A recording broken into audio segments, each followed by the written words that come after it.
भोगतो ना घडे संचिता वाचोनी करावे ते मनी समाधान म्हणोनी मनी मानो नये खेदो मनावा गोविंदो वेळो वेणा आणि करुसावे न लगे बहुता आणि करुसावे न लगे बहुता आपुल्या संचित्ता वाचोनिया म्हणोनी मनी मानो नये खेदो मनावा गोविंदो वेळो वेणा तुका म्हणे भार घातलियावरी होईल कैवारी नारायण मनवोनी मनी मानो नये खेदो मनावा गोविंदो वेळो वेणा विठ्ठल विठ्ठल विठ्ठल विठ्ठली गवरदा हरी विठ्ठल श्री ज्ञानदेव समचरण सरोजम सांद्रनीलाभुदावम जगननिहित पानी मंडना मंडनानं तरुण तुलसी माला कंदरम कंजनेत्रम सदय धवलहासं विठ्ठलं चिंतयामि महायोग पीठे तटे भीमरत्यां वरं पुंडरीकाय दातुं मुनीन्द्रे समागतति शन्तमानन्दकन्दं परब्रह्मलिंगं भजे पांडुरंगं पांडुरंगा करू प्रथम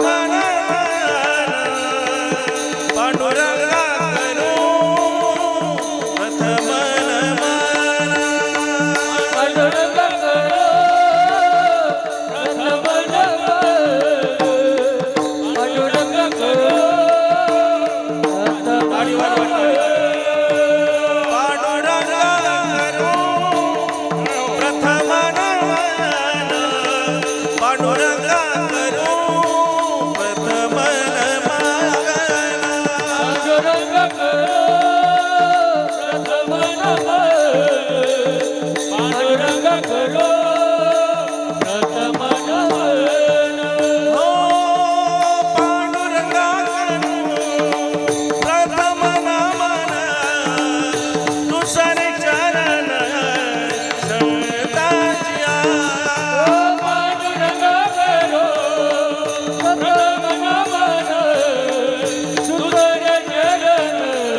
प्रथम प्रथम नमन दुसरे चरण संतांची त्यांच्या कृपादाने कथेचा विस्तार बाबाचे सद्गुरुदास तुकाजयांची गेली स्मरण होय सकळ विद्यांचे अधिकरण ते चिवंदूर श्री चरण श्री गुरूंचे ते नमस्कारोनी आता निवृत्तीनाथांचे चरणी शरणे का जनार्दनी कलावज्ञ जीवोद्धरार्थावतारम कलांकांक तेजोधिकामोदिवक्रम खलानिशबादापनोदार दक्षम समाधिस्तमूर्तिं भजे ज्ञानदेवं नमो जन्मभूमी जिते जन्मलोमी नमो कर्मभूमी जिते वाढिलोमी नमो राष्ट्रभूमी जिच्या सर्व कामी जिजो देह माझा प्रभू प्रार्थितो मी मस्तक हे पायावनी वारकरी संतांच्या वचनायका कमळापती माझी रंकाची विनंती कर जोडितो कथे काळे आपण असावे जवळी विठ्ठल विठ्ठल विठ्ठल विठ्ठल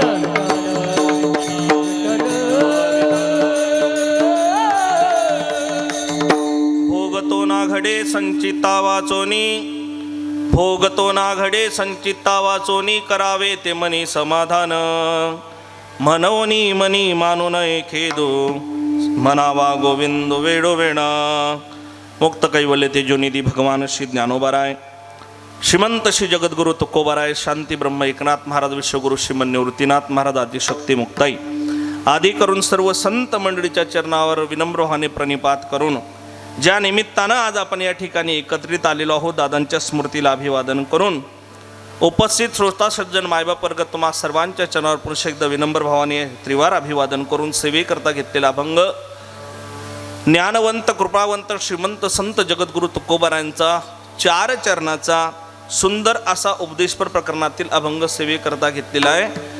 जगद्गुरु तुकोबाराय या अभंगातून मानवी जीवनाच्या आयुष्यात आलेल्या दुःखाची मीमांसा कारण सांगताना परमार्थ पथाकडे आपण आढळ राहिलं पाहिजे असं दिग्दर्शन करतात. विठ्ठल विठ्ठल विठ्ठल.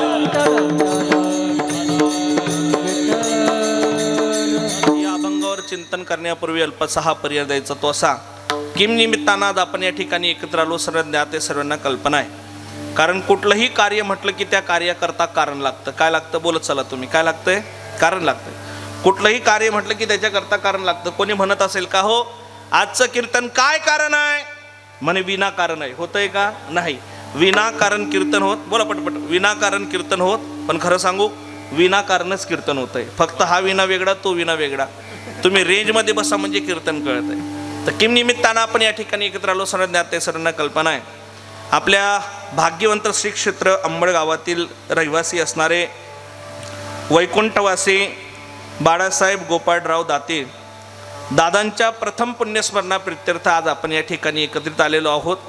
दादांच्या पश्चात असणारा परिवार, पत्नी तानुबाई बाळासाहेब दातीर, भाऊ विष्णुपंत गोपाळराव दातीर, बहीण मीराबाई रामनाथ गायधनी, हिराबाई गोपाळराव दातीर, गंगा भागीरथी यशोदा दीपक पवार, बहीण मुलगी मथुरा भाऊसाहेब भगत, गणेश बाळासाहेब दातीर, पंढरीनाथ बाळासाहेब दातीर, 2 मुलं दिलीप दत्तू दातीर, बंडोपंथ दत्तू दातीर पुतणे, बिजला मोहनराव नवले, मंदाबाई बाळाजी अटोड, हिराबाई एकनाथ भोर, रेणुका शरद गायधनी आणि लता ज्ञानेश्वर गायधनी पुतणे.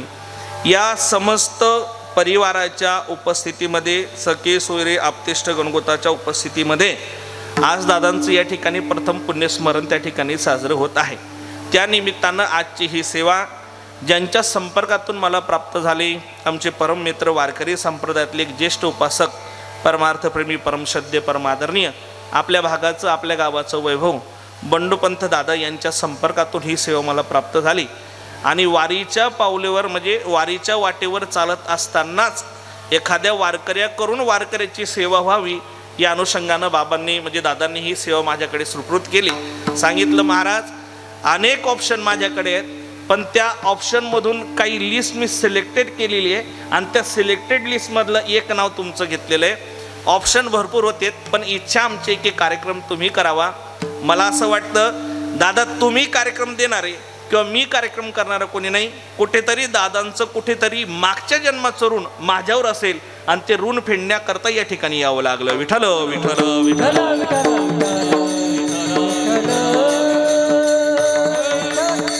आता स्वराचा आवाज थोडा कमी करा, स्वराचा गाताना वाढवत चला. आणि म्हणून सुंदर अशा तुम्हा मायबापांच्या उपस्थितीमध्ये चालू असणारा हा 1 दिवसाचा पुण्यस्मरण सोहळा. या पुण्यस्मरण सोहळ्याकरता प्रार्थने उपस्थिती ज्यांची लाभली, परमार्थप्रेमी, परमश्रद्धेय, परमादरणीय भजन सम्राट संजय महाराज शिंदे या ठिकाणी उपस्थित आहेत. परमार्थप्रेमी, परमादरणीय, परम मित्र आणि जिवलग आमच्यावर नितांत प्रेम करणारे युवा कीर्तनकार पांडुरंग महाराज या ठिकाणी उपस्थित आहेत. त्याच पद्धतीनं वारीच्या वाटेवर चालणारा मित्र भेटावा तो असा कोणासारखा, आमच्या जगदीश महाराजांसारखा जगदीश महाराज या ठिकाणी उपस्थित आहेत. स्वतः दादा या ठिकाणी उपस्थित आहेत. सुंदर अशी बालगोपाल मंडळी संस्थेतील, आपल्या संस्थेचं नाव काय रे पोरांनो? माऊली ज्ञानराज. पुढे बरं, माऊली ज्ञानराज आध्यात्मिक गुरुकुल पाठशाळा त्र्यंबकेश्वर येथील बालगोपाल मंडळी या ठिकाणी उपस्थित आहेत. आणि फक्त बालगोपालच उपस्थित नाही आहेत, तर त्यांचे प्राध्यापक, त्यांचे गुरुवर्य श्री गुरु परमार्थप्रेमी, परमश्रद्धेय आमचे गोरखदादा उपस्थित आहेत. म्हणजे तुमचं टाळ्यांचा प्रतिसाद सांगतो की माझ्यापेक्षा जास्त प्रेम तुमचं त्यांच्यावर आहे, नाही का? आणि म्हणून गोरखदादा या ठिकाणी उपस्थित आहेत. दादा सांगू का, संस्था अनेक आहेत, संस्था मुलांना शिकवणाऱ्या संस्था अनेक आहेत. खूप चांगल्या पद्धतीनं मुलांना त्या ठिकाणी संस्कार आणि शिक्षण, परमार्थातलं शिक्षण दिलं जातं. पण विद्यमान आणि आदर्श गुरुकुल म्हणून जर कोणाचं नाव घेतलं जात असेल तर ती ज्ञानराज माऊली गुरुकुल आध्यात्मिक पाठशाळा त्र्यंबकेश्वर. आणि त्या गुरुकुलातील सर्वच विद्यार्थी, अध्यापक वर्ग या ठिकाणी उपस्थित आहेत. फक्त मुलांना आणणं आणि बसवणं हा त्यांचा हेतू नाही. आणल्यानंतर मुलांची जडणघडण करून घेणं आणि मुलांना चांगल्या पद्धतीनं तयार करणं. परमार्थामध्ये प्रपंचातलं उदाहरण द्यायचं म्हटलं तर जसं आमच्या संत शिरोमणी सावताबाबांनी प्रपंचामध्ये परमार्थाची शेती केली, तसं इथे त्र्यंबकेश्वरमध्ये परमार्थाची शेती या छोट्या छोट्या लेकरांकडनं करून घेणारे म्हणजे आमचे गोरखदादा आणि आमचे योगेश दादा यांच्या सुंदर अशा गुरुकुलातील ही विद्यार्थी या ठिकाणी आहेत. अप्रतिम अशी सुंदर साऊंड सिस्टीम आहे. आम्ही नेहमी सांगतो, एक वेळ तुम्ही जेवायला देऊ नका, आम्ही बाहेर जेऊ, धाब्यावर नाही बरं, आम्ही बाहेर जेऊ, पण सिस्टीम चांगली द्या. मला दादांनी आधी सांगितलं, म्हणले महाराज बोट ठेवायला जागा नाही, एवढी गोड सिस्टीम आमच्या तुषार दादाची या ठिकाणी. दादा करता एकदा जोरदार टाळ्या वाजवा, कारण हा हॉल लग्नाचा आहे. कोणाचा आहे? लग्नाचा आहे. मग तुम्हाला काही मी नवरदेव दिसतोय का? नाही नाही, हॉल लग्नाचा आहे. पण लग्नाच्या हॉलमध्ये सुद्धा कीर्तनाकरता एवढी अप्रतिम लेव्हलनी सिस्टीम लावणं, या सिस्टीम करता सुद्धा सिस्टीमवाल्याकडे सिस्टम लागतं. त्याच्याकडे सिस्टम नसेल तर सिस्टीमचा फायदा नाही. म्हणून सुंदर अशी गोड सिस्टीम आहे. त्याच पद्धतीनं या कीर्तनाचं चित्रीकरण जे या ठिकाणी करत आहेत, वारकरी संप्रदायाची उपासना, वारकरी संप्रदायाची परंपरा जोपासत असताना तळागाळापर्यंत सोशल मीडियाच्या माध्यमातून ज्यांनी कीर्तन संप्रदाय लोकांपर्यंत पोचवला, असं यूट्यूबमधलं वारकरी संप्रदायातलं एक नामवंत यूट्यूब चॅनल म्हणजे भक्तिनाद चॅनल. आणि भक्तिनाद चॅनलचे सर्व आमचे रोहनदादा, सिद्धूदादा हेही या ठिकाणी चित्रीकरणाकरता उपस्थित आहेत. म्हणजे दादांचा हा सोहळा फक्त 2026 पुरता मर्यादित नाही, तर जोपर्यंत आपण आहोत तोपर्यंत यूट्यूबवर हा 2026 मधला दादांचा स्मरणार्थ सोहळा आपण बघू शकतो. याची पूर्वव्यवस्था करून दिल्यामुळे हे चित्रीकरणाची व्यवस्था आज या ठिकाणी आहे. एकदा त्यांच्याकरताही जोरदार टाळ्या वाजवायच्या. आणि मग राहिलं कोण? राहिलं तुम्ही आले नसतं तर मग कीर्तन कोणाला सांगितलं असतं, नाही का? म्हणून एकदा जोरदार टाळ्या स्वतः करता वाजवा. वा. आणि आता शेवटची विनंती, जेव्हा जेव्हा भजन होईल तेव्हा तेव्हा मुखानं टाळी वाजवायची आणि हातानं नामस्मरण करायचं. चालेल ना? हो म्हणता तुम्ही? नाही नाही, हातानं टाळी, मुखानं नामस्मरण. पायातले चपला जोडा बाहेर काढा, बाजूला ठेवा. आपण कीर्तनात बसलेलो ही मर्यादा समजून कीर्तन श्रवणाचा प्रयत्न करा. विठ्ठल विठ्ठल विठ्ठल.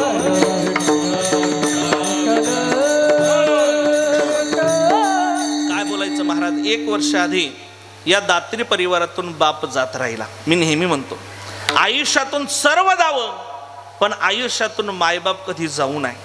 पण खरं सांगू का, मायबाप आम्हाला तोपर्यंत कळत नाही जोपर्यंत ते जात नाहीत.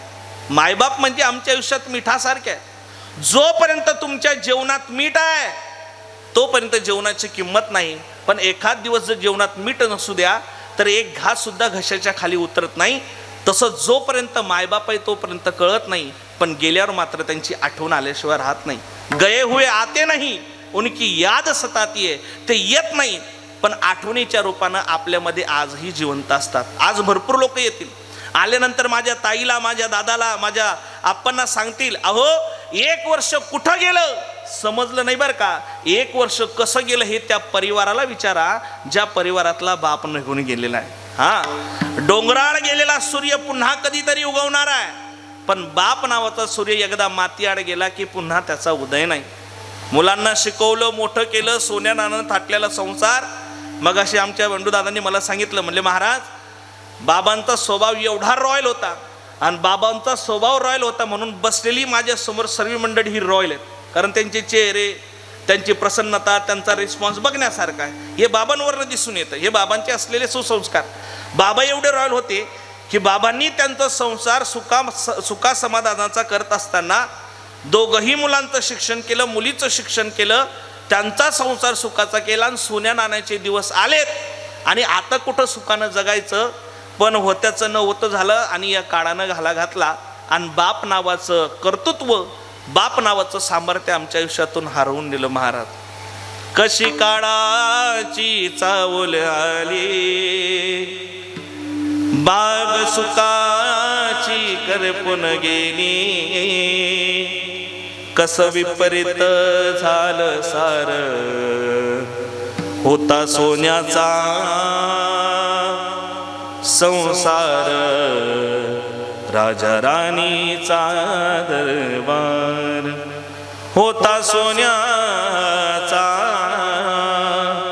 संसार, राजा राणीचा दरबार. अरे सोन्या नाण्यानं नाटलेला हा संसार आता कुठं सुखाचे दिवस आले, आता कुठं तरी सवड भेटली, पण ती सवड सुद्धा देवानं काळानं काढून घेतली आणि बाप नावाचा सूर्य आमच्या आयुष्यातून जात राहिला. एकाने मला विचारलं, सांग ना दादा, बाप कोण आहे? बाप कोण आहे? बाप करी जोडी लेकराची ओढी, बाप करी जोडी लेकराची ओढी, बाप करी लेकराची ओढी, बाप करी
करतात. कोण आहे बाप आमच्या आयुष्यात?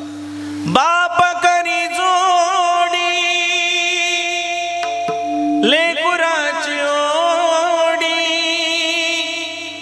बाप करी जोडी लेकराची ओढी.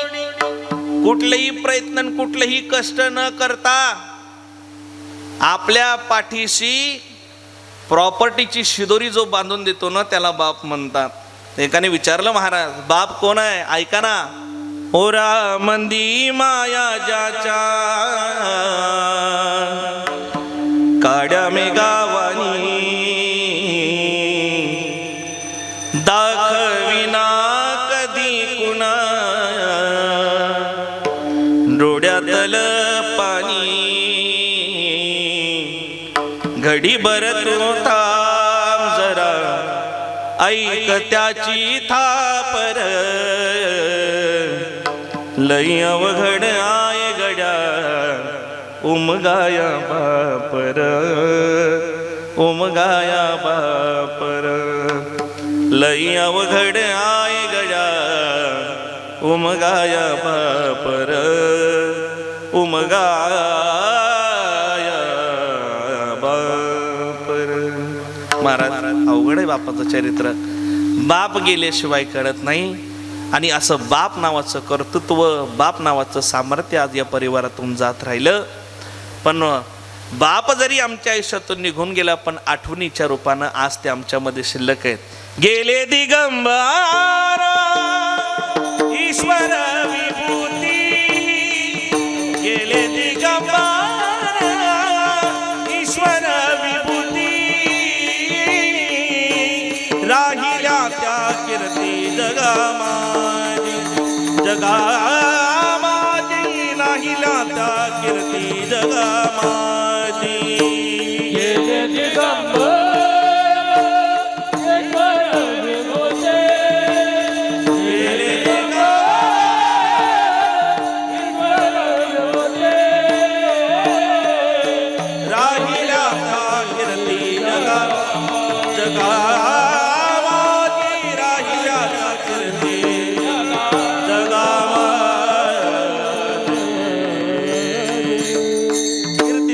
ते आज आमच्या शिल्लक आहेत. मग त्यांनी आमच्यावर घातलेले काही सुसंस्कार, खरं सांगू, जीवन जगत असताना शास्त्रकारानं 3 प्रकारचं ऋण सांगितलं. 1 देवाचं ऋण आहे, 2 संतांचं ऋण आहे आणि 3 पितरांचं ऋण आहे.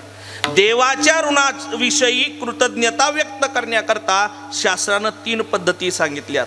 संतांच्या ऋणातून कृतज्ञता व्यक्त करण्याकरता शास्त्रानं 3 पद्धती सांगितल्यात आणि पितरांच्या ऋणातून कृतज्ञता व्यक्त करण्याकरता 3 पद्धती सांगितल्यात. पितरांच्या ऋणातून जर कृतज्ञता व्यक्त करायची असेल तर शास्त्राचं पहिलं म्हणणं आणि पहिलं वाक्य आहे ते काय? जीवतो वाक्य करणात. जोपर्यंत आई वडील जिवंत आहेत तोपर्यंत त्यांना जपा, तोपर्यंत त्यांचा सांभाळ करा. ते म्हणतात त्या पद्धतीनं वागा. पण सध्या परिस्थिती वाईट आहे. सध्या ज्या लेकराला आई वडिलांनी जन्म दिलं तेच लेकरू मोठं झालं की आई वडिलांना म्हणतं, आई बाबा तुम्ही बोलू नका, तुम्हाला काही कळत नाही. मी म्हणतो तुझ्या मायबापाला कळालं नसतं राजा तर लहानपणी काळं काजळ तुझ्या डोळ्यात भरण्याऐवजी हिरव्या मिरच्याचा ठेचा नसता का भरता आला. म्हणतो मायबापाला कळत नाही. मायबाप जिवंत आहे तोपर्यंत जपा. जिवंतपणी कधी पुसले नाही, आता कशाला म्हणतोस आई. आणली नाही कधी खाया मिठाई, आता डॉक्टर कसली दमाई.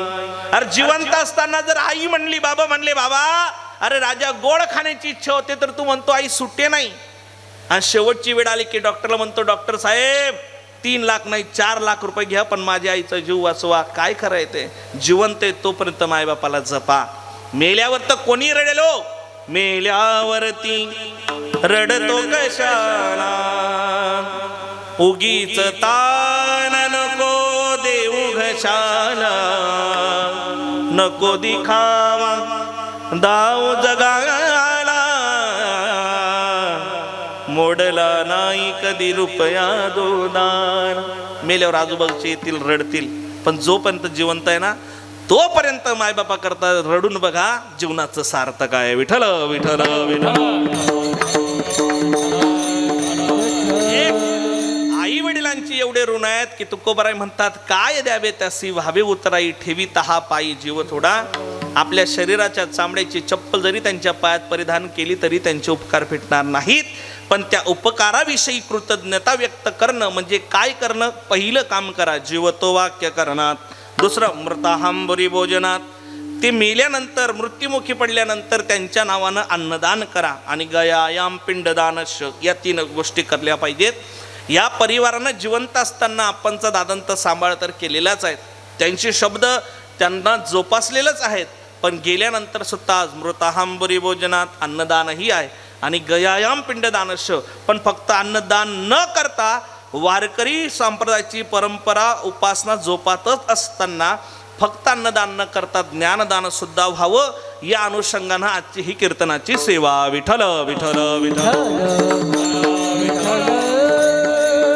आणि या कीर्तनरूपी सेवेकरता घेतलेला अभंग जगद्गुरु तुकोबारायांचा आहे. ऐका.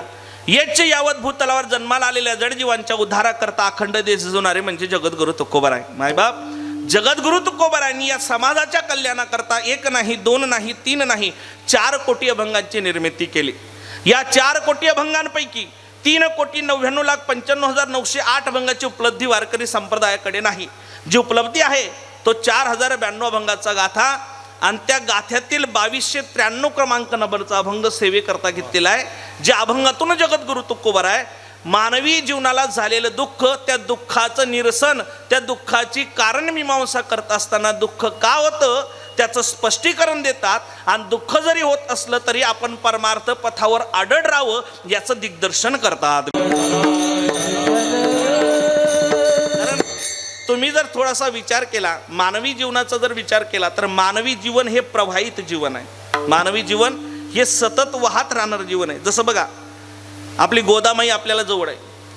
गोदावरी जशी वाहते तसं मानवी जीवन, ही मानवी जीवन सुद्धा एक गंगारूपी जीवन आहे. गोदावरी नदीचा उगम कुठून आहे? ब्रह्मगिरीवरनं. बरं, ब्रह्मगिरीवरनं उगम पावल्यानंतर ती थांबली का? नाही, गंगाद्वाराला आली. तिथून कुशाव्रताला आली, तिथे थांबली का? नाही, नाशिकला आली. मग नाशिकला आली तर नाशिकला थांबून घ्यावं असं म्हणली का? नाही. तिथून पुढे निफाड, पुढे कोपरगाव, नांदेड, कुठपर्यंत? बंगालच्या उपसागराला पोहोचेपर्यंत गंगा ही प्रवाहित आहे, अखंड धावणारी आहे. जसं बंगालच्या उपसागराला पोहोचली की गंगा ही विसाव्याला पावते, तसं गंगा जशी प्रवाहित असणारी आहे तशी ही जीवनरूपी गंगा सुद्धा प्रवाहित असणारी आहे. आणि ह्या जीवनरूपी गंगेचा उगम जन्म नावाच्या पर्वतापासून आहे. जन्म नावाच्या पर्वतापासून आमचा उगम आहे.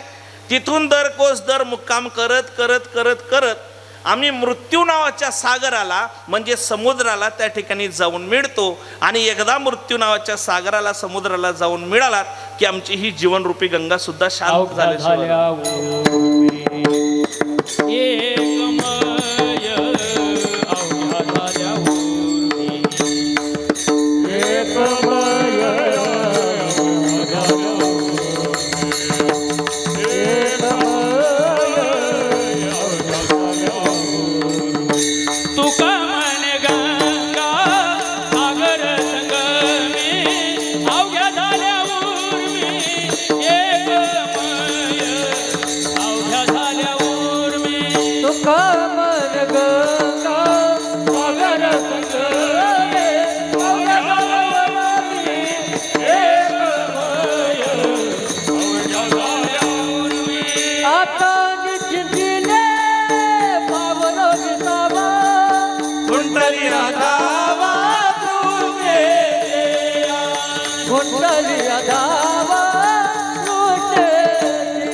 एकदा मृत्यू नावाच्या सागराला जाऊन मिळाली की आपली धावाधाव संपली. तसं तुकोबाराय म्हणतात, या जगामध्ये जेवढ्या नद्या आहेत या एकदा जाऊन समुद्राला मिळाल्यात की त्या शांत झाल्यात.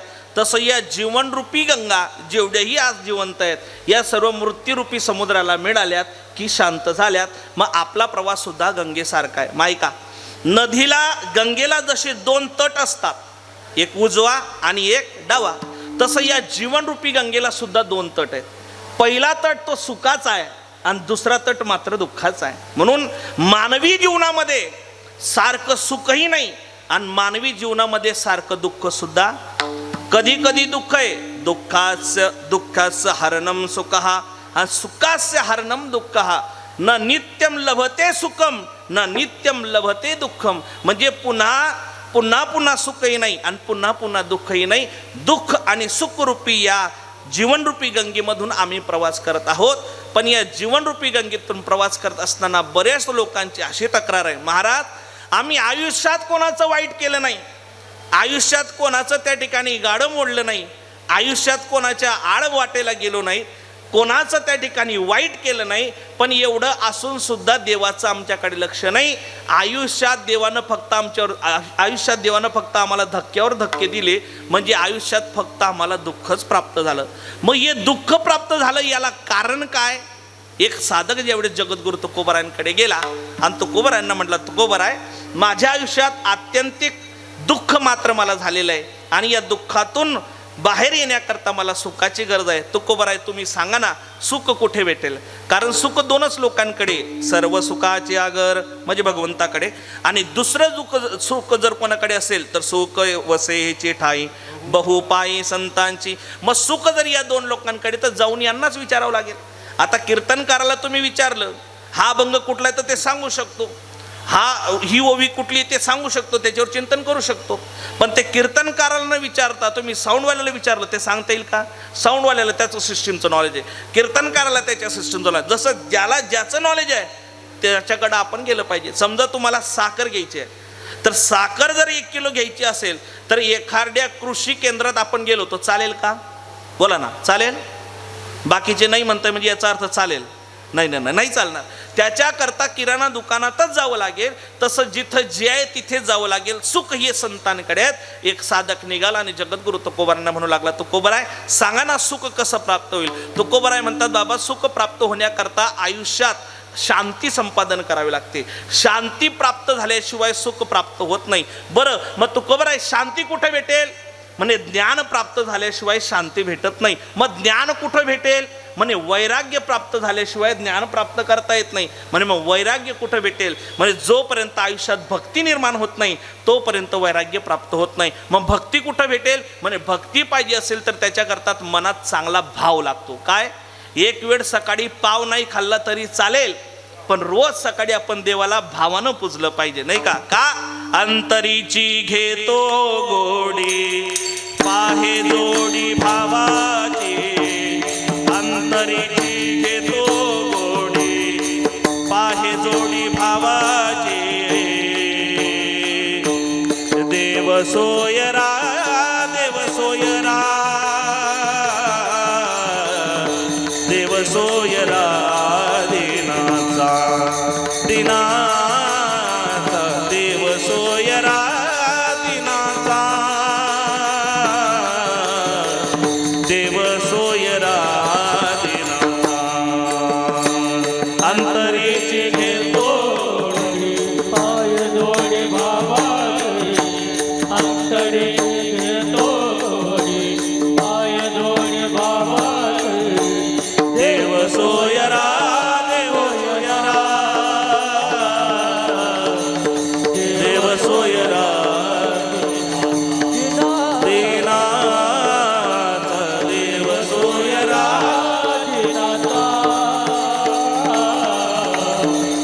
देव सोयरा अंतरीची घेतो गोडी पाहे जोडी बाबाची, अंतरीची घेतो गोडी पाय जोडी भावाची, देव सोयरा देव सोयरा देव सोयरा दिनाचा देव सोयरा देव सोयरा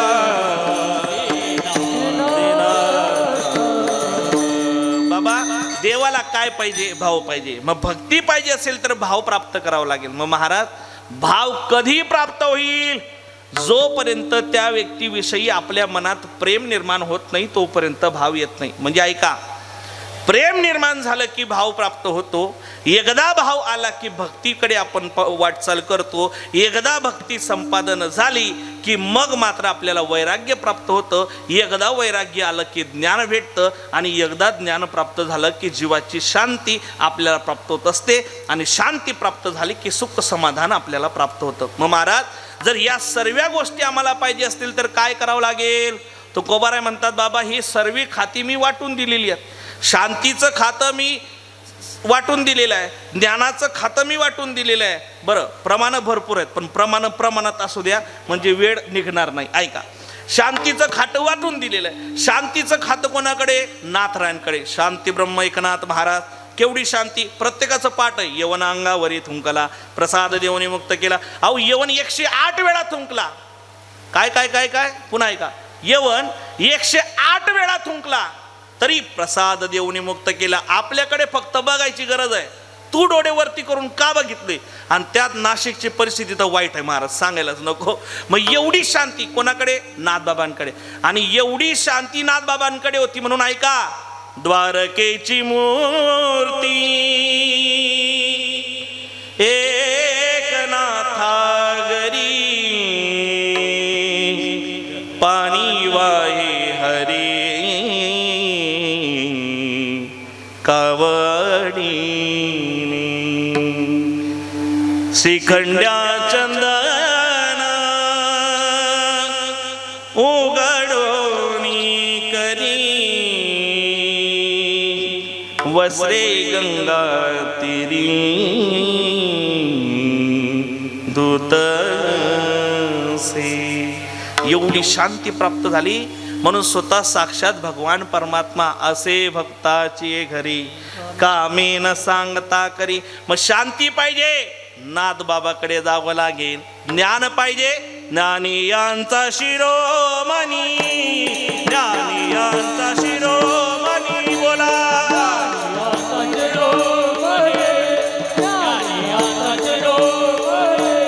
वंदी जो का पूज्य स्थानी, वंदी जो का पूज्य स्थानी, वंदी जो का पूज्य स्थानी, वंदी जो का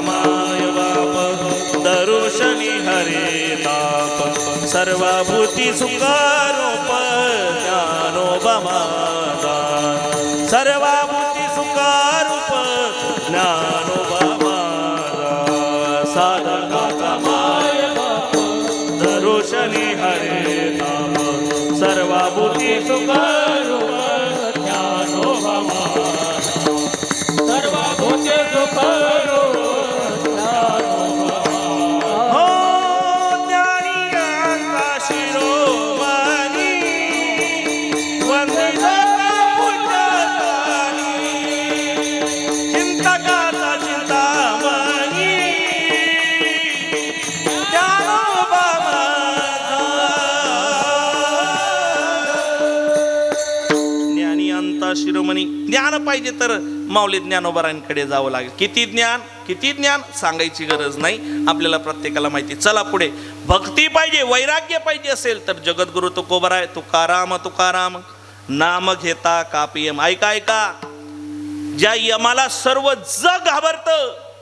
एक म्हणे सर्व जग घाबरतं ना, पण आमच्या सिटीतले महापौर घाबरत नाही. महापौर असो की नगरसेवक असो, आमदार असो की खासदार असो, कॅबिनेट मंत्री असो, प्रत्येक जण कोणाला घाबरो किंवा न घाबरो पण यमाला घाबरल्याशिवाय राहत.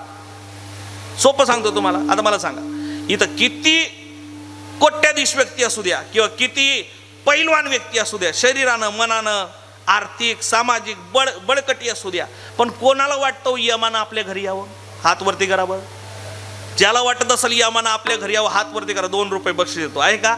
म्हणजे यमाला आपण प्रत्येक जण घाबरतो, पण तो यम देखील नाम घेता कापी यम. आताच्या तुकारामाला बायको घाबरत नाही, तो भाग वेगळा आहे. पण त्या तुकोबारांचं सांगतो, एवढं वैराग्य जगद्गुरु तुकोबारांच्या आयुष्यात. वैराग्य संपादन करायचं असेल तर तुकोबारांकडे जावं लागेल. बरं चला. भक्ती पाहिजे असेल तर भक्तीचे मूर्तिमंत पुतळे म्हणजे संत शिरोमणी नामदेव महाराज. नामदेव महाराजांनी एवढी भक्ती कोणाचीच नाही. नामदेव महाराजांनी जो देव कधी जेवत नाही त्या देवाला सुद्धा जीवनात भाग पाडलं ते म्हणजे नामदेव महाराज. देवाच्या सर्वात निकट असणारा भक्त जर कोण असतील तर ते नामदेव महाराज आहेत. नामदेव महाराजांनी म्हणावं, नामदेव कीर्तन करे पुढे देव नाचे पांडुरंग. आमच्या कीर्तनात लोक नाचत नाही, आमच्या कीर्तनात लोक नाचत नाही. नामदेव महाराजांच्या कीर्तनात जगाचा मालक नाचत होता. आणि फक्त तेवढंच नाही, नाचता नाचता देवाचा गळला पितांबर. पितांबर म्हणजे धोतर सुटलं, म्हणजे बेसावधपणे अंधाधुंद प्रमाणे नाचू लागले. एवढा आनंद तुकोबाराय माऊलीला नामदेव महाराजांच्या कीर्तनात भगवान परमात्म्याला होत असता. भक्ती पाहिजे असेल तर नामदेव महाराजांकडे जावं लागेल. बरं चला. भक्ती प्राप्त झाली. भाव कोणाकडे भेटेल तर भाव भेटेल सुदाम देवाकडे. विठ्ठल विठ्ठल विठ्ठल सुदाम ब्राह्मण दुःखे दारिद्र्य पीडिला.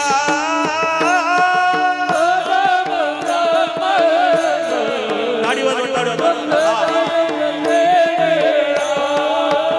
हो मुष्टी पळ घेऊन या, त्याच्या भेटीला मी गेला.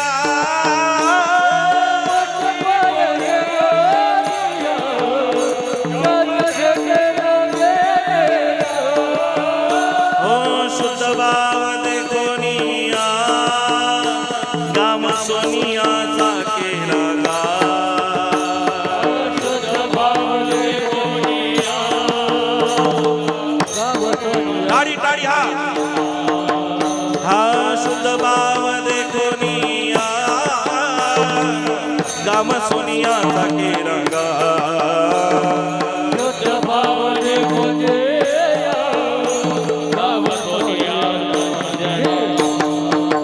हो विठ्ठलाचा दर्द गो त्याची चरणी लक्षणा गो विठोबाचा दर्द गो त्याची चरणी लक्षणा गो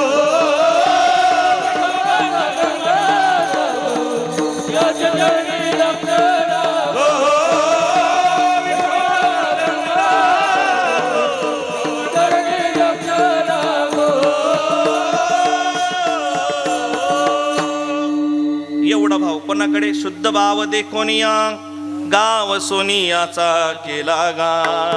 शुद्ध भाव पाहिला. सुदामदेवाची परिस्थिती बघा. पटी दोटी तटी लुपटी अरु आए की नहीं सीमा, पानी परात को छुओ नहीं, नयन के जल से पग धोवे.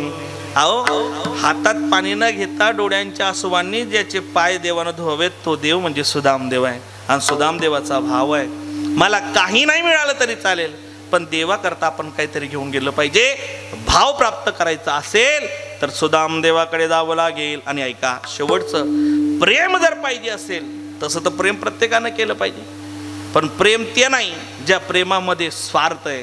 प्रेम असं असावं ज्या प्रेमामध्ये कुठलाही प्रकारचं स्वार्थ नसून निष्काम आणि पद्धतीनं असणारं निस्वार्थ प्रेम, ती भावना आमच्या मनात असलं पाहिजे. आणि ते प्रेम प्राप्त करायचं असेल तर संत शिरोमणी सावता महाराजांकडे जावं लागेल. सावता सागर प्रेमाचे आगर, सावता सागर प्रेमाचे आगर, सावता सागर प्रेमाचे आगर, सावता सागर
सावता सागर प्रेमाचे आगर.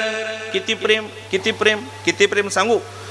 प्रेमाचे मूर्तिमंत पुतळे म्हणजे सावता महाराज आहेत, ज्ञानाचे मूर्तिमंत पुतळे म्हणजे ज्ञानोबा आहेत, आणि भक्तीचे मूर्तिमंत पुतळे म्हणजे नामदेव महाराज आहेत. ऐका ऐका, संत श्रेष्ठ नामदेव महाराजांनी, संत श्रेष्ठ ज्ञानोबारांनी जरी वारकरी संप्रदायाचा पाया रचला, हे 100% खरं आहे. माऊली ज्ञानोबारांनी वारकरी संप्रदायाचा पाया रचला, भक्तिरूपी वारकरी संप्रदायाचा पाया माऊली ज्ञानोबारांनी रचला, हे 100% खरं आहे. पण त्या वारकरी संप्रदायाच्या भक्तिरूपी मंदिराचं आर्किटेक्चर जर कोणी केलं असेल तर ते सावता महाराजांनी केलेलं आहे. भक्तिरूपी मंदिर कसं असावं आणि कसं दिसावं याचं दिग्दर्शन सावता महाराजांनी केलेलं आहे. म्हणून बघा, ज्ञान जर पाहिजे असेल, ज्ञानाला गरज प्रेमाची आहे, पण प्रेमाला गरज ज्ञानाची नाही. तसं भक्तीला गरज ज्ञानाची आहे, पण ज्ञानाला गरज भक्तीची नाही. म्हणून सावता महाराज कधी माऊली ज्ञानोबारांकडे, नामदेव महाराजांकडे गेले नाही.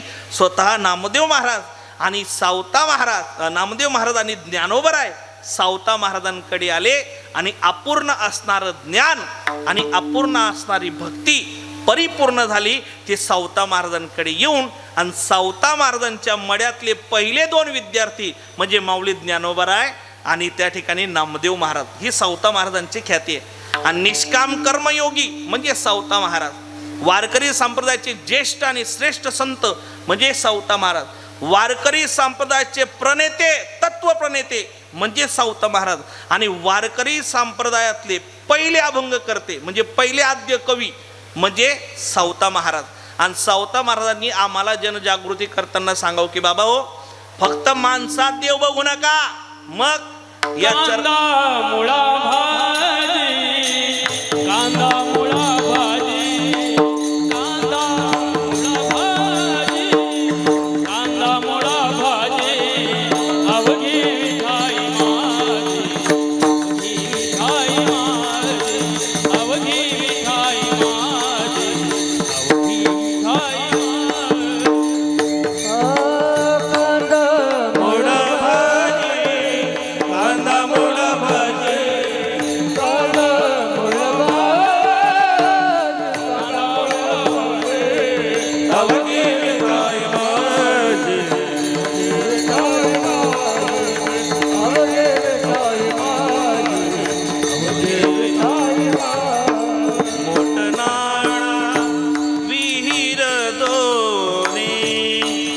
अवघी व्यापिली पंढरी, लसूण मिरची कोथिंबिरी,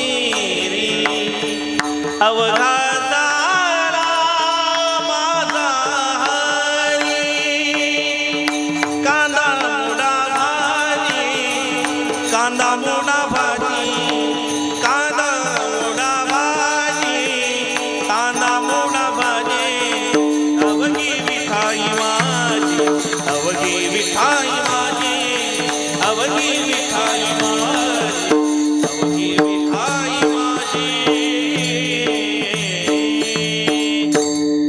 त्यांनी लोकांमध्ये देव पाहिला विशेष नाही. शोकांते काय आम्हाला लोकात देव दिसत नाही. एका दगडाला काळा रंग लावला तर त्या दगडाचा विठोबा झाला. एका दगडाला भगवा रंग लावला तर त्या दगडाचा मारुती झाला.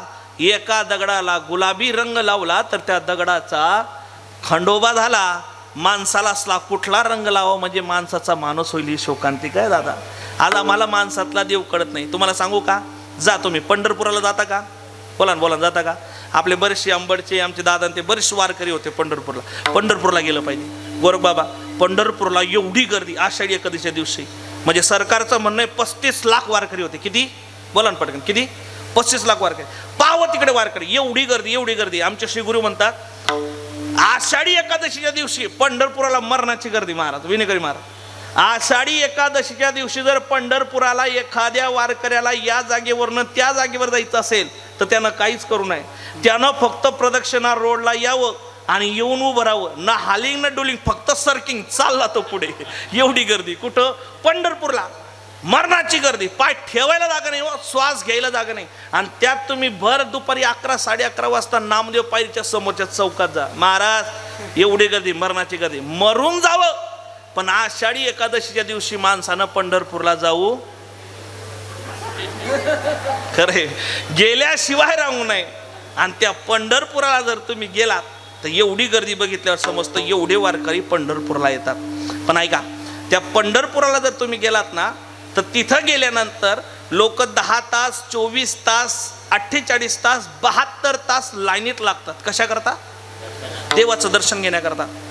पण 72 तास दादा रांगेत उभं राहून एकदा की तो देवासमोर आला, 72 तास जे डोळे देवाला बघण्याकरता आतुर झालेली होती, देवासमोर आल्याबरोबर आपोआप ती डोळे बंद होतात. कारण काय? कारण असं आमचे श्री गुरु विनोदानं म्हणायचे, कारण असं आहे की बाबा या 72 तासामध्ये जरी तुझे डोळे आतुर झालेले असले देवाच्या दर्शनाकरता, पण या 72 तासामध्ये माणसातल्या देवाला लाता बुक्का मारत मारत तू माझ्यापर्यंत आला. म्हणजे तुला माणसातला देव बघता आला नाही, तू दगडातला देव कधी बघायचा अजून तुझी पात्रता नाही, म्हणून देवानं आमचे डोळे बंद केलेत. तिथं गेल्या गेल्या हा भाव आहे. मग आम्हाला माणसातला देव कळायला पाहिजे. आमच्या सावता बाबांना आता सावता महाराज समाधी सोहळा आहे, त्याला पुण्यतिथी म्हणून आहे, तो समाधी उत्सव आहे, समाधी सोहळा आहे. सावताबाबांनी कशा कशात देव बघितला आमचे दादाश्री गोड म्हणतात. बटाका मा बटुको, बटुको, बटुको माहिती तुम्हाला? बटुको म्हणजे वामन भगवान. श्रीमद भागवतामध्ये 24 अवतार आहेत, त्याच्यापैकी एक अवतार वामन भगवान. बटाकामा बटुको गिलकामा गिरीधर जोई जोरे हरी तू मार घर आई जोरे. बर पुढे कांदा मा कानोबा. कांदा माहिती का? कांदा कांदा कांदा माहिती का? कांदा कांदा कांदा माहिती ना? हा. कांदा मा कानोबा वाल मा वालडो. वालची भाजी खातो ना, इको कमी राहू दे. वाल मा वालोडो जोई जोरे हरी तू मार घर आई जोरे. पुढे मुळा मा मुरलीधर. मुळा मा मुरलीधर करेला मा कन्हैया जोई जोरे हरी तू मार घर आई जोरे. मी मागच्या कीर्तनात आमचे संजू बाबा होते, मी सांगितलं होतं आपण सकाळी काही लोकांचं घरचं जेवण दादा लय सात्विक लागतं, पण काही लोकांचं घरचं जेवण डबाचा डबा मसाला पण चव नाही कशाला असं जेवण आहे. पण काहीच्या घरी काय नाही, व पाण्याची फोडणी देते तरी गोड का? कारण आहे ते स्वयंपाक करता करता सुद्धा देवाचं नामस्मरण करा. देवाचं नामस्मरण करता करता स्वयंपाक करा, अत्यंत गोड लागतो.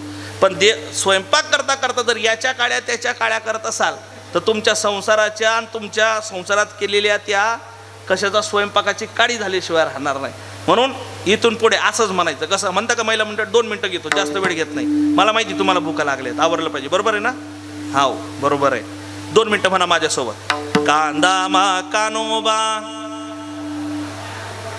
बाकीचे म्हणतील मेल्याला काय घेणं देणं, आम्हाला काही घेणं देणं. तू म्हण, तुला होका दिलेला आहे.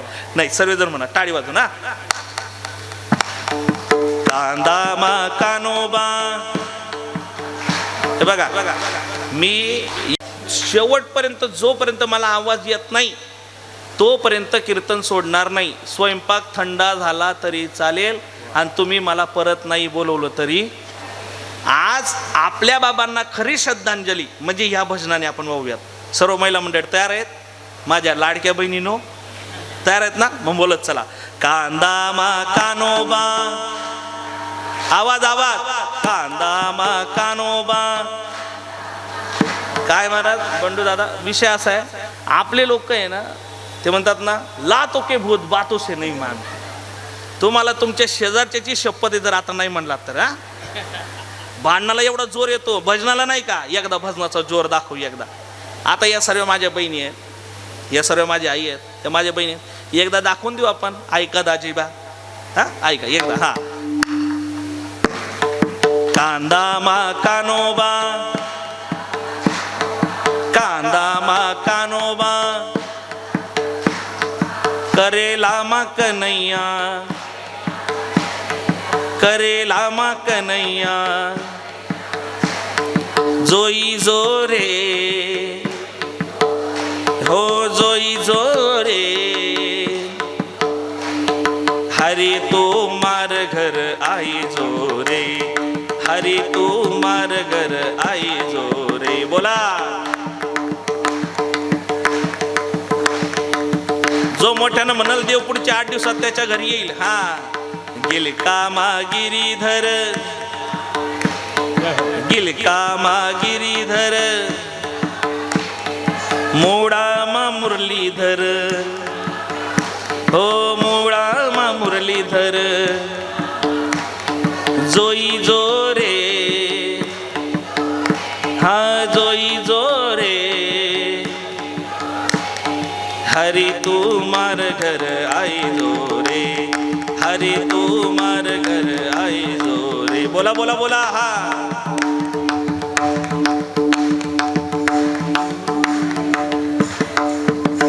गोडे काय नाही रोज असं म्हणायचं. देव एक दिवस आल्याशिवाय राहणार नाही. देव येईल काळजी करू नका, तुम्हाला नेणार नाही पण तुम्हाला दर्शन देण्याकरता येईल. एवढी गोड भक्ती ते प्रेम जर कोणाचं असेल तर संत शिरोमणी सावता महाराजांचं. सावता महाराजांनी मनामध्ये प्रेम राबवलं. भक्ती प्रेमाविन ज्ञान नको देवा. अभिमान नित्य नवा तया माझी. देवानं खाते वाटून दिलीत. जसं सरकार खाते वाटून देतात तसं देवानं खाते वाटून दिलीत.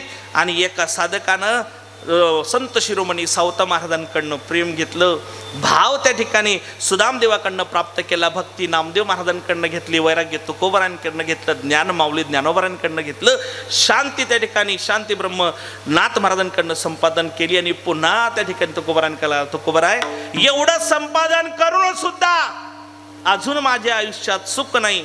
मग तुकोबाराय म्हणू लागलेत, बाबा ऐक, तू एवढं संपादन केलं याचा अर्थ ह्या जन्माचं तुझं खातं क्लिअर आहे, पण मागच्या जन्माचं तुझं खातं क्लिअर नाही. मागच्या जन्मातलं काहीतरी कर्म ते संचित, ते भोगाच्या रूपाने दुःखरूपी पदरात तुझ्या पडलेलं आहे आणि तो दुःखरूपी भोग संचितानं तुला भोगावाच लागेल. अभंगाचं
अशी मुठभर साखर घ्यावी संजूबाच्या मुखात घालावी बाबा, एवढं गोड प्रमाण. भोग तो नागडे संचित ताबा चोनी करावे ते मी समाधान. तुकोबाराय म्हणतात, बाबा सर्व काही करून जरी दुःख तुझ्या पदरात येत असेल तर एक गोष्ट लक्षात ठेव, या जन्माचं नाही, हे मागच्या जन्माचं आहे.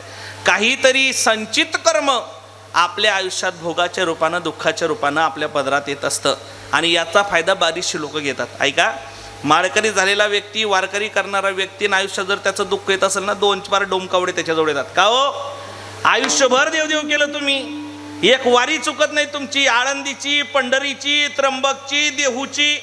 आळंदी, पंढरी, त्र्यंबक आणि देहू या 4 वाऱ्या करणारा व्यक्ती, या 4 वाऱ्या म्हणजे याला वाघाची वारी म्हणतात. कुठली वारी? वाघाची वारी. आळंदी, पंढरी, देहू आणि त्र्यंबक. दरवर्षी जातात, देवाची भक्ती करतात, कीर्तन दिसलं की निघाले, भजन दिसलं की निघालं. आणि एवढं सर्व देवदेव करून सुद्धा देवानं तुमच्या पदरात दुःख दिलं. मग त्याच्यातलं जरी एखादा कच्चा कार्यकर्ता असताना महाराज, ते लगेच म्हणतो बरोबर आहे बरं का तुमचं, ते लगेच माळ काढतंय आणि कुटीला टाकतंय. ऐका, तुकोबाराय म्हणतात, तुकोबाराय त्यांचीच डोळी उघडणी करतात. तुकोबाराय म्हणतात, ऐका, असं करू नका. तुमच्या आयुष्यात तुम्ही आयुष्यभर देवाचं नामस्मरण जरी करत असलात तर हे क्रियमान कर्म आहे जे तुम्ही आता करत आहात. पण तुमच्या आयुष्यात आलेलं दुःख म्हणजे ते या जन्माचं नाही तर मागच्या जन्माचं आहे. अगा कर्मे जे उरावे ते सुखदुःखी फडावे, तया ते भोगावया यावे देहा एका. केले कर्म झाले तेची भोगा आले. मग का हो महाराज, असं कुठे पुरावा आहे का की मागच्या जन्माचे भोग आम्हाला भोगावेच लागतात? अनेक पुरावे शास्त्रामध्ये, त्याच्यातला एक पुरावा देतो आणि पुढे वाटचाल करतो. दृष्टांत एवढा गोड आहे. श्रीमद भगवद्गीतेमध्ये पहिला श्लोक ज्यांचा आलेला आहे त्यांचा दृष्टांत. पहिला श्लोक श्रीमद भगवद्गीतेमध्ये कोणाचा? बोला ना, कोणाचा? बरं जाऊ द्या. श्रीमद भगवद्गीता माहिती का तुम्हाला? लोकांना अजून हा फरक करत नाही गोरखदादा. श्रीमद भगवद्गीता वेगळी आणि श्रीमद भागवत वेगळं. लोक श्रीमद भागवत लागलेलं असलं की आमची महिला मंडळ म्हणते आमच्याकडे श्रीमद भगवद्गीता लागली बरं का. नाही नाही, श्रीमद भगवद्गीता वेगळी आणि श्रीमद भागवत वेगळं. दुर्दैव आहे आमचं, आमच्या भारतात अजूनही आमच्या शाळेत श्रीमद भगवद्गीता शिकवली जात नाही. पण ऐका, परप्रांतामध्ये आणि विदेशात तुम्ही जाऊन बघा, त्यांच्या शाळेत आपली श्रीमद भगवद्गीता शिकवली जाते. आपलं दुर्दैव आहे, आपल्या भारतात आपल्या हिंदू धर्माचा धर्मग्रंथ आपल्या शाळेत शिकवला जात नाही. पण ऐका, ज्या दिवशी आपली श्रीमद भगवद्गीता ही शाळेत शिकवली जाईल तिथून पुढे कोर्टात श्रीमद भगवद्गीतेची गरज पडणार नाही. म्हणून आमची सरकारला विनंती की आमची श्रीमद भगवद्गीता आपण शाळेत शिकवली पाहिजे. ही श्रेष्ठ श्रीमद भगवद्गीता आमची आहे. काय सांगितलं श्रीमद भगवद्गीतेमध्ये? धर्म आम्हाला शिकवलेला आहे. मग धर्म शिकवत असताना या श्रीमद भगवद्गीतेमध्ये पहिला श्लोक आहे यदा यदा हि धर्मस्य, नाही पहिला श्लोक कुठला? धर्मक्षेत्रे कुरुक्षेत्रे समवेतायुत्सवा मामका पांडवा शैव किम कुर्वक संजय. मला लक्षात होतं तुमच्या ऐकाने मला चेक करायचं होतं. ऐका म्हणजे सपातनी करता आली पाहिजे महाराज. ऐका, त्याच्याकरता प्रेझेन्स ऑफ माइंड लागतं आणि त्याच्याकरता बदाम काजू खावे लागतात. काय खावे लागतात? बदाम काजू. तुम्ही खात नसाल आणि तुमच्याकडे असेल तर मला आणून द्या कीर्तन झाल्यावर. ऐका, मग पहिला श्लोक धृतराष्ट्रांचा. मग धृतराष्ट्र आंधळा का? गोड त्या ठिकाणी संवाद त्या स्कंद पुराणातला आलेला आहे की एकदा असं झालं, मागच्या जन्मामध्ये हाच धृतराष्ट्र कोण होता? तर राजा होता. आणि राजा असताना त्याच्या नगरीमध्ये सर्वांचा सांभाळ राजानं करावा हा आपला प्रकृतीचा नियम आहे. या नियमानं राजा सर्वांचा सांभाळ करत असताना फक्त जीवांचाच नाही तर पशुपक्ष्यांचा सुद्धा सांभाळ करावा. आणि पशुपक्ष्यांनी सुद्धा आपल्या जीवनाचा राजा जर कोण असेल, सांभाळ करणारं कोण असेल तर तो राजा आहे हे स्वीकारावं. या अनुषंगानं त्या जन्मामध्ये एक हंसिनी 100 पिलांना जन्म दिला आणि राजाकडे आली आणि राजाला सांगितलं, राजा माझ्या या 100 पिलांचा तुम्ही सांभाळ करा, मी यांच्याकरता चारा घेऊन येते. आता हंसनीचा चारा म्हणजे मोत्याचा चारा आहे. आणि मोत्याचा चारा हा कधी भेटत नाही. कुठला तरी पक्ष, त्याला आता मला आठवत नाही, पण कुठल्या तरी पक्षामध्ये वरतून त्या ठिकाणी काय म्हणतात ढगाने वर्षा होतो आणि ते त्यातले काही थेंब त्या शिंपल्यात जाऊन पडतात, त्याचा मोती तयार होतो. अजून माझा तेवढा अभ्यास नाही, झाला की सांगतो. तो झाला का पहिले मोती घेतो. ऐका, मग मोत्याचा चारा हंसनीचा असं आपण म्हणतो. मग या अनुषंगानं मी माझा चारा घ्यायला निघालेली आहे, तो मी येईपर्यंत तुम्ही माझ्या 100 पिलांचा सांभाळ करावा असं राजाला सांगितलं. राजा म्हणू लागला काही हरकत नाही. राजानं शिपायला सांगितलं या 100 लेकरांचा सांभाळ तुम्हाला करायचा आहे. आता इकडे हंसनी निघून गेले. दिवसामागं दिवस पालटता लोटता एक दिवस शिपाई पडत आला आणि राजाला म्हणाला, राजेसाहेब ऐका, जी 100 पिलं आपल्याकडे होती त्याच्यातलं एक पिलू आजारी पडलेलं आहे. कोणाचं पिलू आहे? हंसनीचं पिलू आजारी पडलेलं आहे. काय करावं? तेव्हा डॉक्टर नाही, वैद्य नाही, म्हणजे पशुपक्ष्यांचा नाही. काय करावं? राजानं सांगितलं तुला पटल ते कर.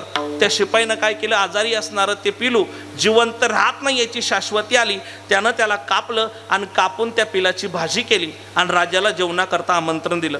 राजा आलेत. राजानं आल्यानंतर पोटभर जेवण केलं आणि जाता जाता शिपाईला सांगितलं, शिपाई रोज जर असं जेवण तुम्हाला बनवलं, रोज जर अशी सुंदर अशी चवीची भाजी मला बनवली तर मी रोज तुझ्याकडे जेवायला येईल. मग कोणत्या सर्वसाधारण व्यक्तीला वाटत नाही की आपल्याकडं राजानं येऊ नये? प्रत्येकाला वाटतं राजानं आपल्याकडं आलं पाहिजे. या अनुषंगानं पुढच्या प्रत्येक दिवसामध्ये एक पिलू घ्यावं, त्याला कापावं, त्याची भाजी बनवावी आणि राजाला खाऊ घालावी. 100 पिलं कधी संपलीत कळालं नाही. दिवसामागं दिवस लोटता हंसनीला चारा भेटला आणि तो चारा घेऊन हंसनी मात्र त्या ठिकाणी आपल्या राजदरबारामध्ये आली. राजाला नमस्कार केला आणि नमस्कार केल्यानंतर राजाला विचारलं, राजे सांगा माझी 100 पिलं कुठे आहेत? आतुर आहे मी त्यांना बघण्याकरता. कारण शेवटी ती कोण आहे? ती कोण आहे? आई. आणि आई म्हणजे कोण हो? ममतेची मूर्ती आहे माझी आई. या जगामध्ये सर्वात जास्त ममता जर कोण देत असेल तर ती आई देते. ममतेची मूर्ती आहे माझी आई. कसं पांग फेडू तिचं हुदऊ उतराई. ती माझी आई आहे. आईनं लेकुराचे हित वाहे माऊलीचे चित्त. आईनं विचारावं, सांगा माझी लेकरं कुठे आहेत, माझी लेकरं कुठे आहेत. अरे सकाळी शाळेत गेलेला लेकरू जर संध्याकाळी अर्धा तास लेट झाला तर आईची जीवाची, आईच्या मनाची धाळमेळ होत असते. आता किती दिवसापासून आपल्या लेकरांना ते हंसनीनं बघितलं नाही. राजापुढे हात जोडले तर राजानं सांगितलं, मी शिपायाच्या त्या ठिकाणी शिपायाला सोपवलेलं, शिपायाला जाऊन विचारा. शिपायाला विचारल्यानंतर शिपाई म्हणले तर राजाला विचारा. राजानं म्हणावं शिपाईला विचारावा. आता हंसनीनं दोघांना समोरासमोर आलं. राजा, शिपाई तुम्ही सांगा आता माझी पिलं कुठं आहेत. शिपाई म्हणावं, राजेसाहेब तुम्ही सांगा. शिपाई राजा म्हणतो, मी काय सांगू, तू सांग. मग शिपाईनं सांगावं, राजे या 100 दिवसामध्ये तुम्ही माझ्या घरी येऊन जेवण केलीत आणि सुंदर स्वयंपाक असल्यामुळे तुम्ही रोज माझ्या घरी जेवणाला यायचेत. पहिल्या दिवशी जेव्हा पहिलं पिलू आजारी पडलं मी तुम्हाला विचारलं, तुम्ही सांगितलं तुला पटेल ते कर. मी त्याला कापलं, त्याची भाजी बनवली, ती भाजी तुम्ही खाल्ली, तुम्हाला आवडली. तुम्ही म्हणलात अशी भाजी रोज असेल तर मी रोज जेवणाला येईल. पुढे मी 99 दिवसामध्ये 99 पिलं कापलेत, तुम्हाला जेव घातलं. तर राजा हिशोब तुम्ही द्या. आणि असं ऐकल्याबरोबर त्या हंसनीच्या एकेका डोळ्याला 2-2 अश्रू धारायला लागला. कारण शेवटी बाळ आहे.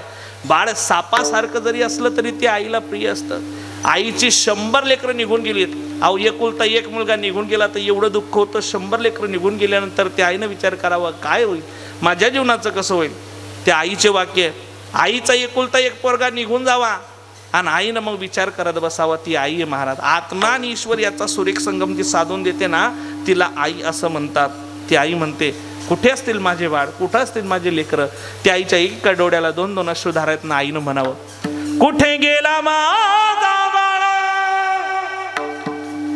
मी रडते धाई धाई, येणार दादा मला झोप येत नाही. अरे कुठं तुम्ही, मला एकदा दर्शन द्या. पण लेकरांचं आता पुन्हा दर्शन होत नाही. एकदा मृत्यू आला की पुन्हा त्या ठिकाणी जन्म नाही, मनुष्य जन्म नाही, पुन्हा त्या आयुष्यात जन्म नाही. लक्षात आलं. एकेका डोळ्याला 2-2 अश्रुधारा असताना राग आला. क्रोधायमान ती हंसीन झाली आणि सांगितली, जा राजा, डोळे असून माझ्या 100 लेकरांचा सांभाळ तू करू शकला नाहीस, जा, पुढचा जन्म तुला आंधळ्याचा भेटल. तुझ्या पोटी 100 मुलं जन्माला येतील. पुढचा जन्म तोच राजा म्हणजे धृतराष्ट्र झाला, आंधळा म्हणून जन्माला आला. ती 100 पिलं म्हणजे 100 कौरव झालीत आणि तीच हंसीन म्हणजे गांधारी झालीत. आणि राजाच्या देखत स्वतःची 100 पुरं मारली गेलीत. याला म्हणतात भोग तो ना घडे संचिता वाचोनी, करावे ते म्हणी. मग भोग चुकत नाही का? कोणालाच चुकत नाही. कोणी म्हणत असेल मी लय गरीब आहे, लय गरीब आहे, लय कष्ट करतो तरी माझ्याकडे पैसा येत नाही, समजावं मागच्या जन्माचं काहीतरी संचित बाकी आहे. ते भोगल्याशिवाय पैसा आपल्याकडे येणार नाही. मग करायचं काय? तुकोबाराय म्हणतात एक काम करा, करावे ते म्हणे समाधान. तुम्ही समाधानी राहा. कसे राहा? बोला बोला, कसे राहा? समाधानी राहा. आता इथं सर्वांचे चेहरे फ्रेश आहे. दादा मला एकाने विचारलं होतं, म्हणे महाराज लग्न कीर्तन झाल्यावर एक जण माझ्याकडे आलं, मला विचारलं, म्हणे महाराज महिला मातेचं लग्न झालं, पटकन लक्षात येतं. कसं काय? कपड्यावर कुंकू आहे, गळ्यात मंगळसूत्र आहे, पायात जोडवे आहेत, पटकन लक्षात येतं. माणसाचं लग्न झालंय कसं समजावं? म्हटलं ज्याचं तोंड पडेल समजावं लंका पेटलेली. अशी बरीच लोक आहेत. त्यांना तुम्ही हसवा, त्यांना तुम्ही रडवा, त्यांना तुम्ही काही सांगा, ते हसतही नाही, रडतही नाही, बोलतही नाही, समाधानी नाही. आयुष्यात समाधानी राहा. का सांगतो तुम्हाला? देव आपल्याला ते कधीच देत नाही जे आपल्याला हवं आहे. देव आपल्याला तेच देतो ज्याची आपल्याला गरज आहे. विठ्ठल विठ्ठल विठ्ठल म्हणतात बाबा, तो भोग आहे, भोगावं लागणार आहे. मग तुम्ही काय करा? करावे ते मने समाधान, मनवोनी मनी मानू नये खेदू, बनावा गोविंदो वेडोवेडा. खेद व्यक्त करू नका, असं होईल तसं होईल. तुम्ही फक्त काय करा? म्हणावा गोविंदो वेडोवेडा. का? कारण तुम्ही जर मुखानं भगवंताचं नाम घेतलं तर आवडीने भावे हरिनाम घेसी आणि तुझी चिंता त्यासी, नको खेद करो कोणत्या गोष्टींचा, मनवोनी मनी मानू नये खेदो, म्हणावा गोविंदो वेडोवेडा. पण ऐका, जीवन जगत असताना आपण विचार केला. बरीच लोक म्हणतात महाराज देवानं एवढं वाईट केलं, देवासारखा निर्दयी कोणीच नाही. पण देवावर रुसून फायदा नाही, कारण हा संचिताचं फळ आहे. आणि करो सावे न लगे बहुता, आपुल्या संचित्ता वासोनिया, आपुल्या संचित्ता वासोनी नलगे बहुता अनिका. म्हणजे संचित आहे, संचिताचंच म्हणणं आहे आणि संचिताचंच फळ आपल्याला आहे. त्याच्यामुळे याच्या त्याच्यावर रुसून फायदा नाही. हे फुगवे फागवे बाजूला ठेवा. ती माझ्याशी अशी वागली नसती तर आमचं असं झालं नसतं, आमचा पोरगा तिथं गेला नसता तर त्याचा जीव गेला नसता. परवा एकाचं श्राद्ध केलं, ते मला म्हणले महाराज देव एवढा निर्दयी आहे, आमच्या बापाला अमरनाथाला बोलवून घेतलं आणि पुन्हा आमच्या बापाची आमची भेट झाली नाही. रुसवाय हा काय रुसवाय? म्हटलं अरे रुसवा नाही, आयुष्यभर परमार्थ करून सुद्धा मंदिरात मरण येत नाही. तुमच्या बापाला देवानं जवळ बसवलं, रुसवा नाही, उलट तुम्ही देवाचे आभार मानले पाहिजेत. म्हणून रुसूत बसू नका. ते संचित आहे, ते आपल्याला भोगावंच लागणार आहे. तुकोबाराय म्हणतात बाबा हे सर्व करत असताना फक्त एक काम करा. काय? तुमचा जो भार आहे तो देवावर घाला. काय होईल? तो कमन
म्हणवनी मनी मानू नये खेदू, म्हणावा गोविंद वेळोवेळा तुकोबाराय म्हणतात सर्व भार देवावर घाला. कोणावर घाला? काय होय?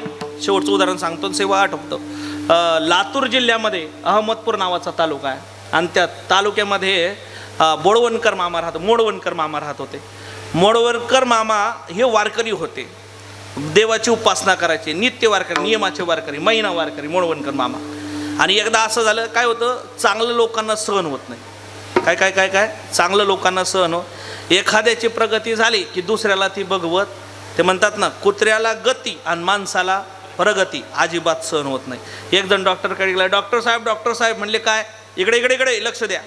डॉक्टर साहेब म्हणले काय? म्हणे माझं पोट दुखतंय. म्हणे कधीपासून? म्हणे बाजूच्यानं बंगला बांधल्यापासून. ही परिस्थिती आपली.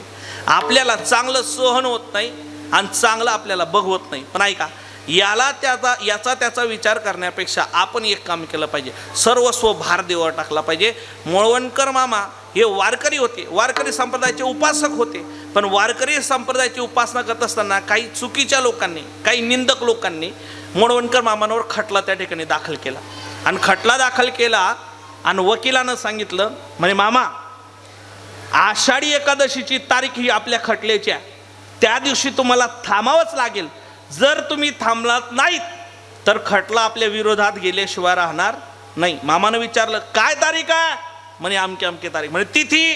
म्हणे आषाढी एकादशी.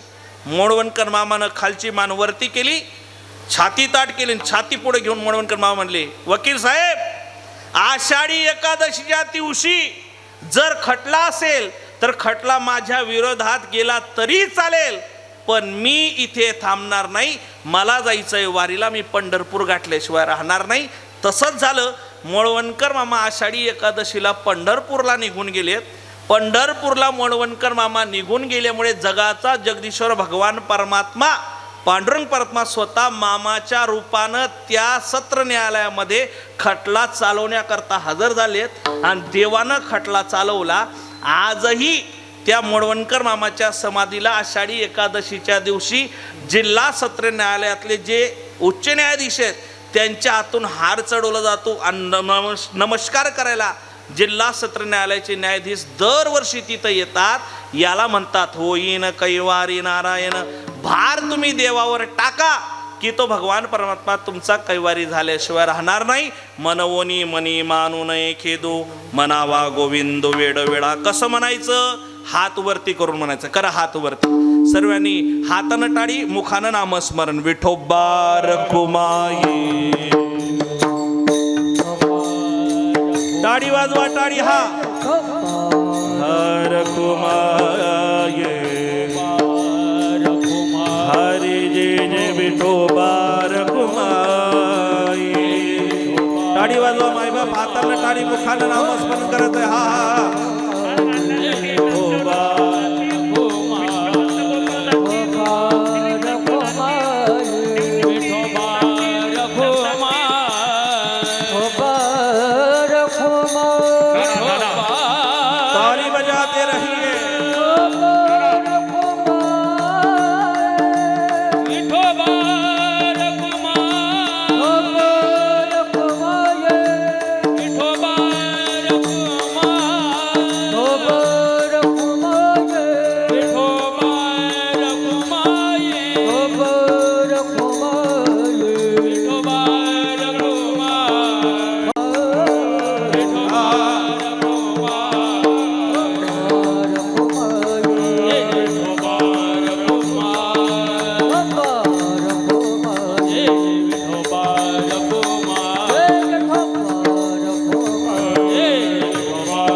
मने भार घातलियावरी, तुका मने भार घातलियावरी, होईल कैवारी नारायण.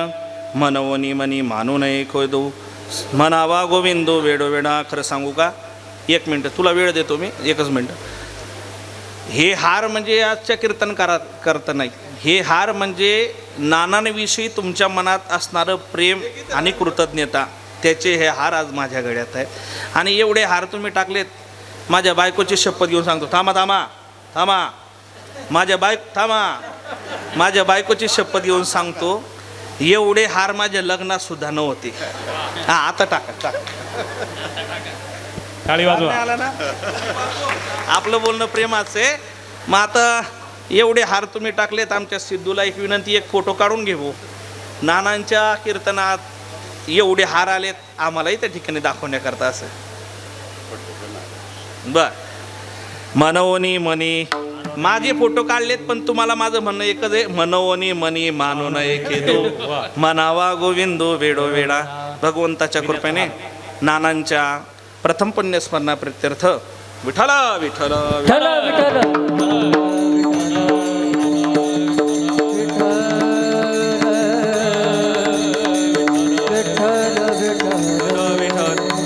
कुंडली कवरदा हरी ज्ञानदेव पंढरीनाथ भगवान. नानांच्या प्रथम पुण्यस्मरणा प्रित्यर्थ आज आपण या ठिकाणी सर्व एकत्र आलोत. सर्वांना खूप खूप धन्यवाद. जाता जाता एकच सांगतो, ज्या भगवंतानं आम्हाला नरदेव दिला त्या भगवंताची सेवा करा. संतांनी आम्हाला मार्ग दाखवला त्या संतांची सेवा करा. बोलू नका 2 मिनटं, फक्त बोलू नका दादा, 2 मिनटं बोलू नका. आणि ज्या आई वडिलांमुळे आम्हाला जन्म मिळाला त्या आई वडिलांना विसरू नका. जीवनाचं कल्याण झाल्याशिवाय राहणार नाही. सकळ तीर्थाची धुरे जी एका माता पितरे तया सेवे सिकीर शरीरे लोन की जे, मायबाप केवळ कासी तेने न जावे तीर्थाची. सांगू तुम्हाला, ऐका इकडे लक्ष द्या. आंबेडकर इकडे लक्ष द्या. सांगायचं तुम्हाला एक आहे, तुम्ही पंढरीला नाही गेलात ना तरी चालेल, काशीला नाही गेलात तरी चालेल, 4 धामची यात्रा नाही केली तरी चालेल. तुमच्या घरात जे 2 धाम आहेत ना, त्या 2 धामाची सेवा करा. तो 4 धामचा देव तुमच्याकरता धावून आल्याशिवाय राहणार नाही. आणि ते 2 धाम म्हणजे आमच्याकरता मायबाप आहेत. नाही का, पृथ्वीच्या 3 प्रदक्षिणा तर काशीच्या 1,00,000 प्रदक्षिणा. पण मायबापाला जर 1 प्रदक्षिणा घातली तर पृथ्वीच्या 3 प्रदक्षिणा आणि काशीच्या 1,00,000 प्रदक्षिणेचं पुण्य प्राप्त होतं. हे सामर्थ्य आमच्या मायबापामध्ये.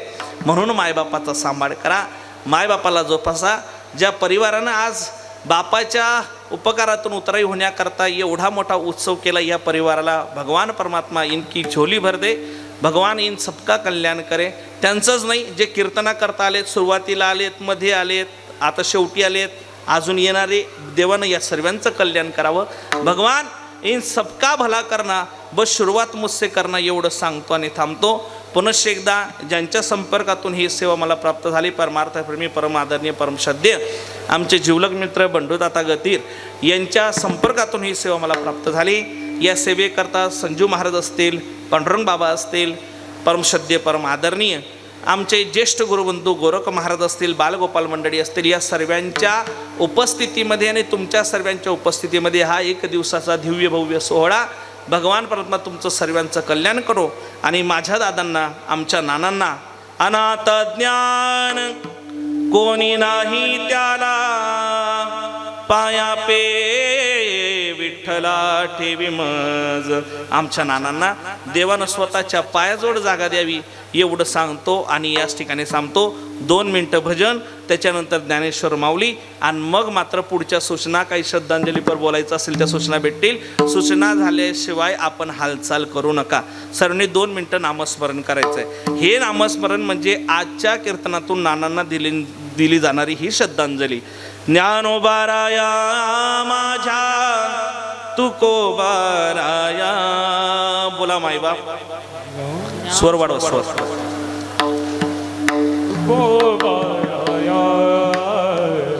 ज्ञानोबाराया माझ्या तुकोबाराया,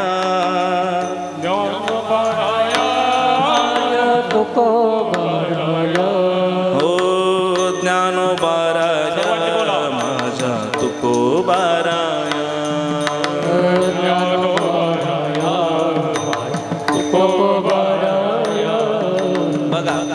कीर्तन 10:30ला चालू झालं होतं, 12:30ला संपणार आहे. पण तुम्ही जर काटकसर केली तर अजून 1 तास वाढणार आहे. वा मग तुम्ही तुमचं ठरवा. माझं काय नाही, माझा जो ओव्हर टाईम आहे तो पण वाढणार, त्याची काळजी करू नका. पण तुम्ही लक्ष घ्या. म्हणून सर्वांनी एकदा मोठ्या प्रेमानं ही श्रद्धांजली आपल्या नानांना ही गृहीत धरून आपल्याला सर्वांना भजन करायचं. एकदा टाळी वाजून. हा, क्या बात. जय हो. ज्ञानोबाराया माझ्या तुकोबाराया. बोला मायबाप बोला.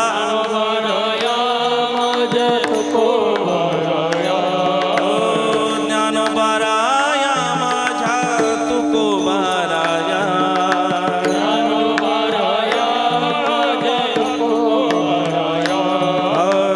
ज्ञानोबाराया माझ्या तुकोबाराया.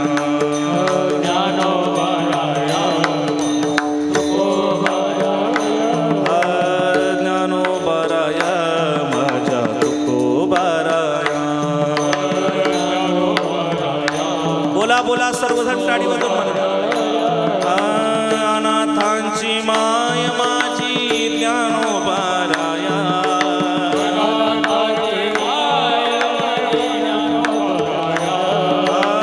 साधकाचा माय बाप ज्ञानोबाराया.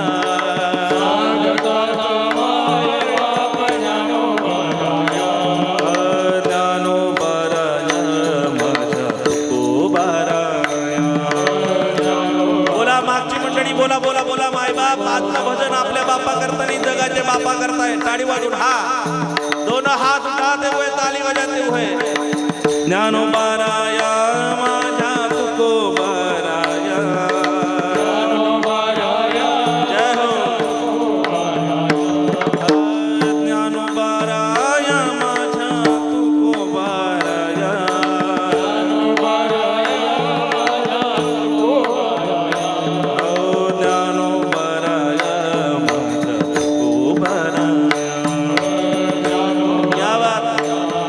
श्रद्धांजली आज आमच्या नानांना आहे.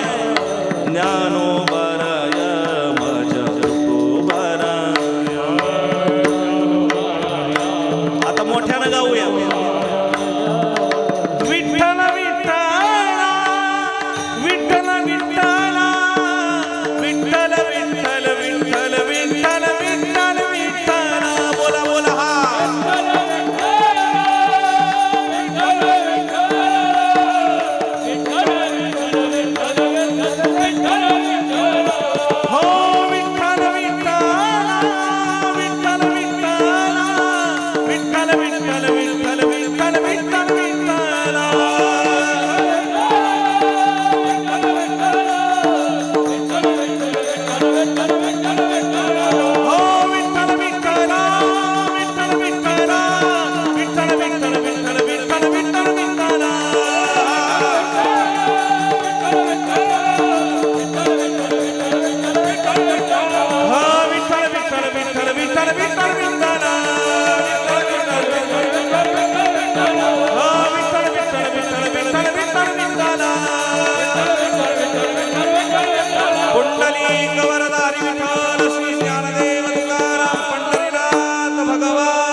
ज्ञानेश्वर माऊली ज्ञानराज माऊली.